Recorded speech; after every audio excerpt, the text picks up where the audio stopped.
Hello students, welcome to Studies on YouTube channel and I'm Rahul sir. Today we're going to discuss hydrodynamics. Hydrodynamics from Zerodov's book, Problems in General Physics. We are going to solve sum number 1.316. Okay, so let's begin. चलिए शुरू करते हैं. Let's begin.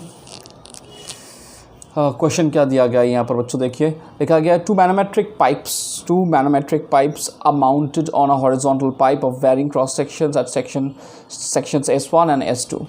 So we need to find the volume of water flowing. लिखा है find the volume of water flowing across the pipe section per unit time if difference in water column is equals to delta H. I know it is not prominent, it's not clear. I'm going to provide you the questions. Okay. Before we begin the main sums, we need to know few things. That is equation of continuity. What is equation of continuity? Which there are a few things which we require here. यहाँ पर कुछ चीज़ें चाहिए करने से पहले हम लोग को आइडिया होना चाहिए equation of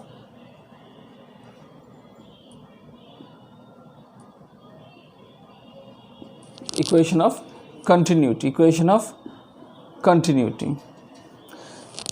Equation of continuity का फॉर्मूला क्या है? A1 V1 equals to A2 V2. A1 V1 equals to A2 V2. Equation of continuity क्या है? A1 V1 equals to A2 V2. A1 A2 क्या है? क्रॉस सेक्शन है. V1 V2 क्या है? वेलोसिटी ऑफ द फ्लूइड है.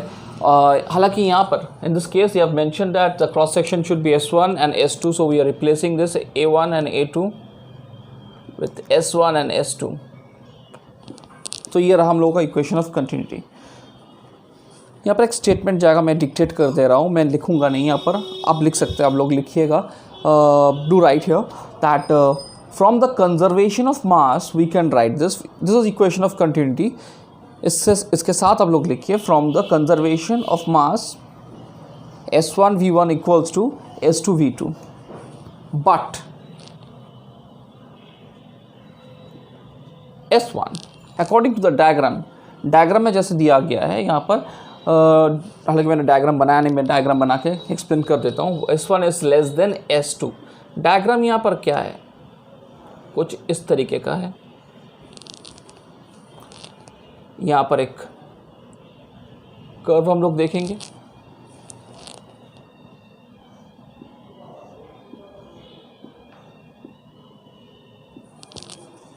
तो ये बन गया, फ्लो इधर से इधर हो रहा है. इसे हम लोग S1 और इसे हम लोग S2 लिखेंगे. Clear? As shown in the figure. ठीक है. अब यहाँ पर क्या कर सकते हैं? एज एवरी स्ट्रीम, यहाँ पर स्टेटमेंट लिखना ज़रूरी है, जानना ज़रूरी है कि as every stream line in horizontal between 1 and 2 metre follows Bernoulli's theorem, or we can say the Bernoulli's theorem becomes, as every streamlines in horizontal between 1 meter and 2 meter, Bernoulli theorem becomes. यहाँ पर आप लोग लिखिएगा, मैं फिर से repeat कर रहा हूँ, as every streamlines in horizontal between 1 meter and 2 meter, 1 meter and 2 meter, Bernoulli's theorem becomes what? P plus half rho V square, which is actually constant.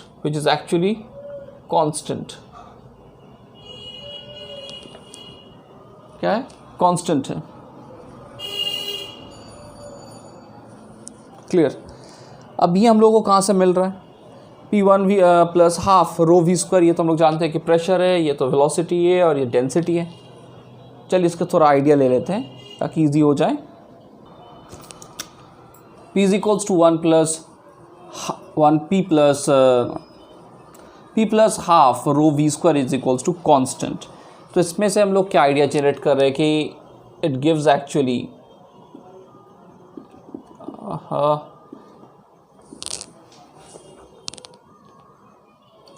it gives P1 less than P2.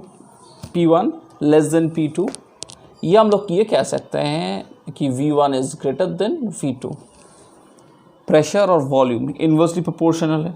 Okay, So as the difference in height of the water column is delta H, क्या है, delta H बोला गया है, difference in the height of the water column is delta H. तो हम लोग ये लिख सकते हैं कि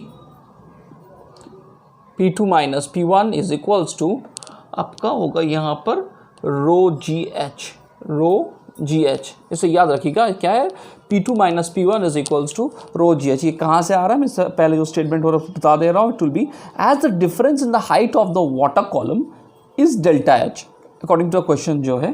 तो हम लोग लिखेंगे therefore P2 minus P1 is equals to rho G H. Now from Bernoulli's theorem between points 1 and 2 streamline, क्या है, स्ट्रीमलाइन है यहाँ पर। तो हम लोग लिख सकते हैं P1 प्लस हाफ रो V1 स्क्वायर, और इधर लिख सकते हैं P2 प्लस हाफ रो V2 स्क्वायर लिख सकते हैं। अब हम लोग क्या करेंगे, P2 माइनस P1 फॉर्मेट में लेकर जाते हैं, सॉरी P2 माइनस P1, उसके बाद क्या करेंगे, इन लोगों को एक साइड में लेकर आ जाते हैं, हाफ, दोनों में डेंसिटी तो ऑब्वियसली सेम होगा, तो ये हो जाएगा आपका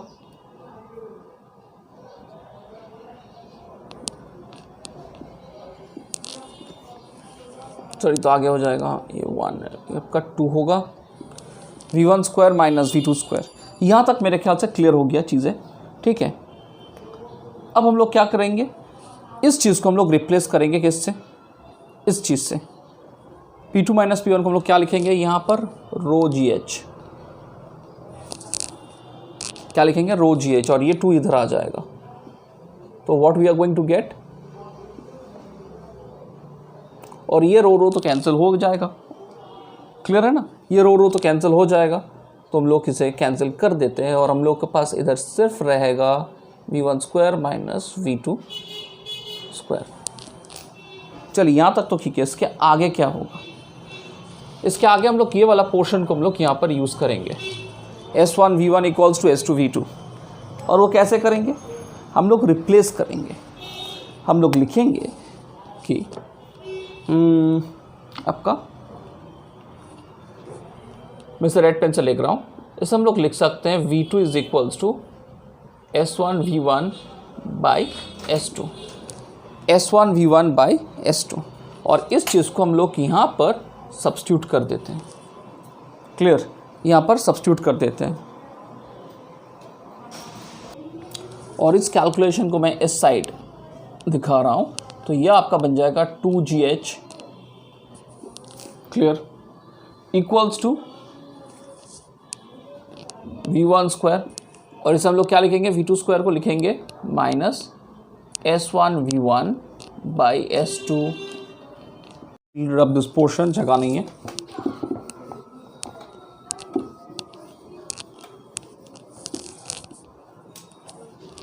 तो यहाँ पर मैंने ये लिखा था, तो उसके बाद मैं कंटिन्यू कर रहा हूँ। तो यहाँ पर अल्टीमेटली क्या होने वाला है, यहाँ पर हम लोग अल्टीमेटली लिखेंगे V1 equals to S2 root over, लिख सकते हैं S2 root over 2G delta H divided by आपका S2 square minus S1 square, clear. तो हम लोग इसके बाद एक स्टेटमेंट लिख सकते हैं, hence the volume of water flowing per second is equals to V1 S1 is equals to, हम लोग लिख सकते हैं कि पर सेकेंड के लिए V1 S1 is equals to, हम लोग लिख सकते हैं S1 S2 root over 2G delta H divided by S2 square minus S1 square. I hope it's clear guys, problem नहीं है। अब क्वेश्चन क्या था, find the volume of water flowing across the pipe sections per unit time, ये question था। तो हम लोग निकालिए V1 S1 is equals to S1 S2 root over 2G delta H S2 square minus S1 square, clear. Let us move to the next some. Question number 1.317. A pitot tube is mounted along the axis of a gas pipeline whose cross-section area is equals to S. Assuming the viscosity to be negligible, the volume of gas flowing across the section of the pipe per unit time if the difference in the liquid column is equals to delta H and the densities of the liquid of the gas are rho 0 and rho respectively. Let us continue with our second sum. That is 1.317, sum number 317. For this, इसके लिए हम लोग diagram बनाना पड़ेगा. Diagram बना लेते हैं और काफ़ी सारा स्टेटमेंट है जो कि हम लोग मैं डिक्टेट कर दूंगा. ठीक है, क्लियरली समझा के मैं डिक्टेट कर दूंगा ताकि आप लोगों को कोई प्रॉब्लम ना हो. तो यहाँ पर एक कर्व होना चाहिए थोड़ा. हाँ, तो चलिए इसको मिटा देते हैं. यहाँ पर ए लिखते हैं. This is a pipe B और एक हाइट का तो डिफरेंस है ऑब्वियसली. हम लोग यहाँ पर ये रखते हैं.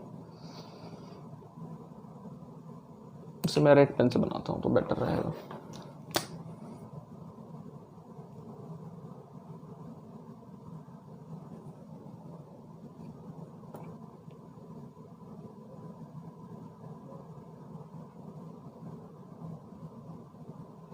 ये रहा आपका डेल्टा एच. क्लियर. डायग्राम और एक चीज मिसिंग है, एरोज देना जरूरी है. यहाँ पर फ्लो हो रहा है. तो सबसे पहले हम लोग जो चीज लिखेंगे यहाँ पर वो है कि applying Bernoulli's theorem. Applying Bernoulli's theorem. Applying Bernoulli's theorem. मुझे समझ में नहीं आ रहा मेरा हैंड राइटिंग ठीक है या ख़राब है, आप लोगों को कैसे लग रहा है, मगर मैं डिक्टेट कर दे रहा हूँ. अभी अप्लाइंग बर्नौलीज थ्योरम कहाँ से कहाँ तक? From the point A and B. For the point A and B. For the point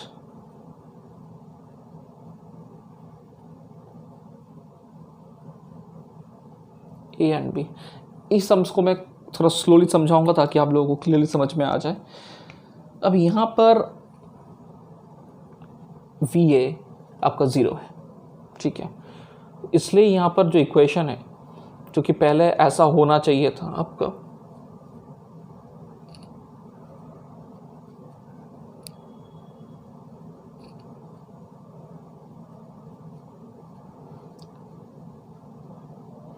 नहीं हो पाएगा क्योंकि वी ए 0 है. तो ये हम लोग को एलिमिनेट करना पड़ेगा, ये नहीं रहेगा. तो जो बचा रहेगा वो है P A equals to P B plus half rho V V square. तो यहाँ से हम लोगों को क्या निकालना पड़ेगा? यहाँ से हम लोग क्या लिखेंगे? यहाँ से हम लोग सिंपल लिखेंगे. यहाँ पर वी वी, हाँ चलिए, वी ए 0 है तो वी वी बचा रहेगा तो वी निकाल रहे हैं, ज़रूरी नहीं है. तो हम लोग लिख सकते हैं P A minus P V equals to half rho V square. यहाँ से हम लोग क्या डिराइव कर सकते हैं? लास्ट हमने जैसे हम लोग किए थे यहाँ पर भी वही होगा. P A minus P B हम लोग क्या जानते हैं? यहाँ पर P A minus P B हम लोग क्या मिलेगा? हम लोग ऑब्वियसली क्या होता है ये होगा आपका डेल्टा एच रो जी. तो हम लोग इसके साथ इसको कंपेयर कर सकते हैं. क्लियर. और इसके बाद क्या करेंगे? वी का वैल्यू निकल जाएगा. सो वी हम लोग को क्या मिलेगा यहाँ पर? वी.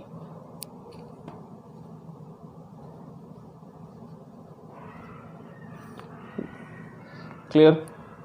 और ये नीचे आ जाएगा ये वाला डेंसिटी हम लोग लिखेंगे. हम लोग को मिल गया वी. ये V equals root over 2 rho H 2 delta H rho G by rho. यहाँ पर अब बात है कि the rate of flow of gas निकालना. यहाँ से हम लोग क्या निकालेंगे? तो इसको हम लोग लिख सकते हैं Q is to S V. और एस हम लोग के पास है और वी का वैल्यू हम लोग ये पुट कर देंगे.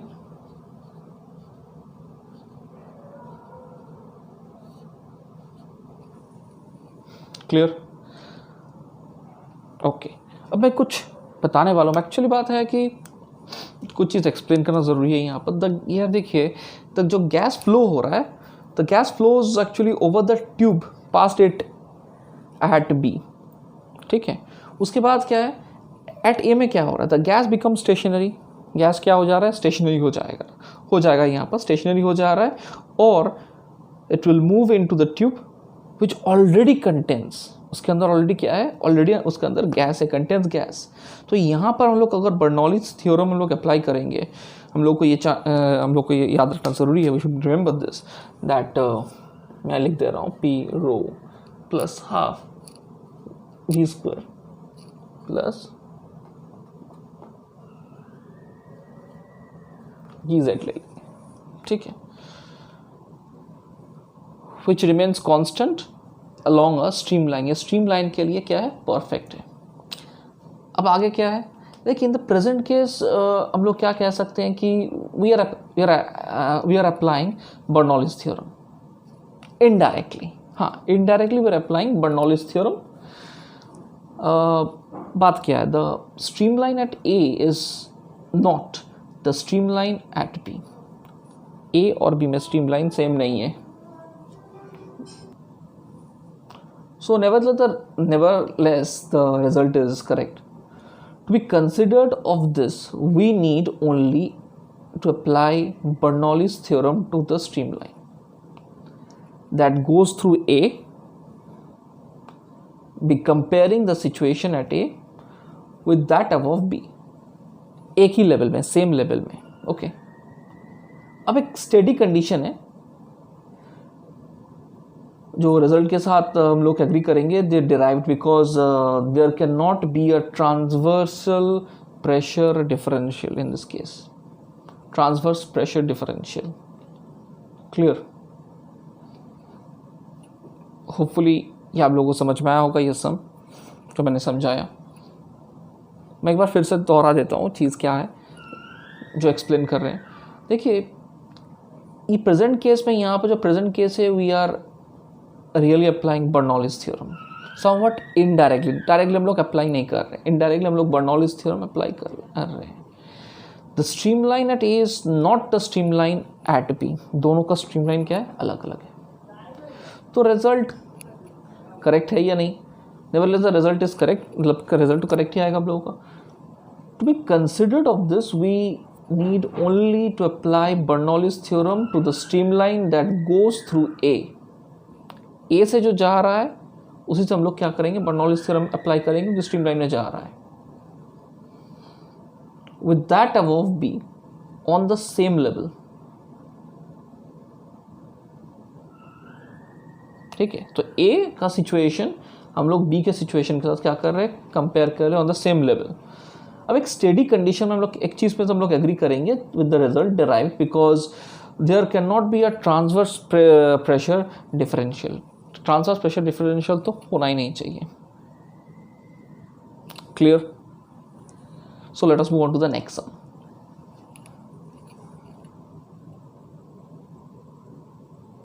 Let us continue with sum number 1.318.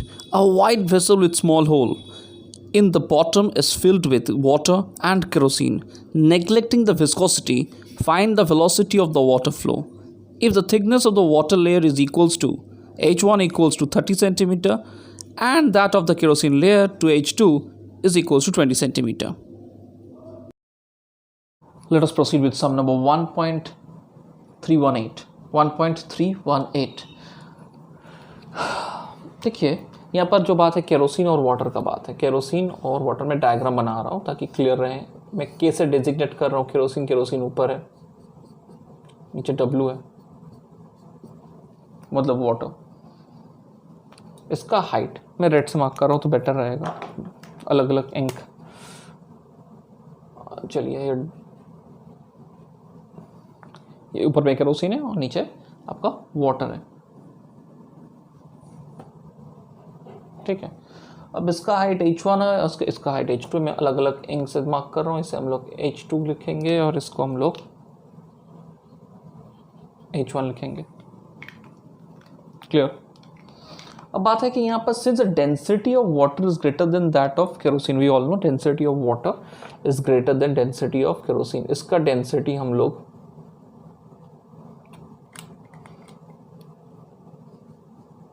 और इसका डेल्टा 1, इसका डेल्टा 2 ले रहे हैं। रो 1 रो 2, सॉरी नॉट डेल्टा 1, रो 1 और रो 2 ले रहे हैं। अब यहाँ से हम लोगों को क्या आइडिया मिल रहा है, देखिए यहाँ पर कुछ की पॉइंट्स है। नंबर 1 तो केरोसिन और वाटर का बात है, पहला की पॉइंट। सेकेंड की पॉइंट है कि दोनों का डेंसिटी अलग अलग है, क्लियर। अब उसके बाद जो आ रहा है कि दोनों मिलकर एक प्रेशर क्रिएट कर रहा है, केरोसिन और वाटर मिलकर दोनों प्रेशर क्रिएट करेंगे। सो हम लोग ये कह सकते हैं कि pressure due to water levels आपका इक्वल क्या हो सकता है, मतलब इसका प्रेशर क्या हो सकता है। डायग्राम में सारा सम हो जाएगा। देखिए एग्जाम में जितना आप कम लिख के समझा सकते हैं उतना ही बेहतर है। तो हम लोग इसे लिख सकते हैं H1 रो 1 जी तो कांस्टेंट रहेगा। इसके लिए भी हम लोग क्या लिख सकते हैं, इसके लिए मैं ब्लैक पेन यूज़ कर रहा हूँ, चलिए इसके लिए लिखेंगे हम लोग H1 रो 2 जी। किसके लिए, केरोसिन के लिए, और ये क्या है, वाटर के लिए, clear. And pressure due to kerosene and oil, kerosene and water दोनों का मतलब केरोसिन एंड वाटर और केरोसिन दोनों मिलके एक क्या क्रिएट कर रहे हैं, नेट प्रेशर क्रिएट कर रहा है, जिसको हम लोग मतलब इन दोनों को अगर ऐड करेंगे, बहुत सिंपल सा बात है कि इन दोनों को अगर हम लोग ऐड करते हैं, ये H2 होगा, हाँ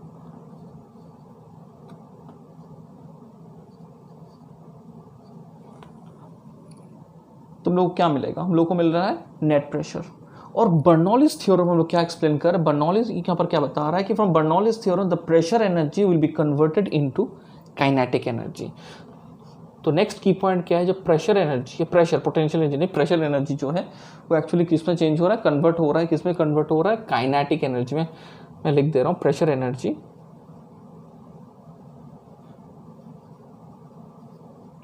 किस में चेंज हो रहा है, आपका काइनेटिक एनर्जी में। प्रेशर एनर्जी किस में चेंज हो जा रहा है, काइनेटिक एनर्जी में चेंज हो जाएगा, while flowing through the hole A।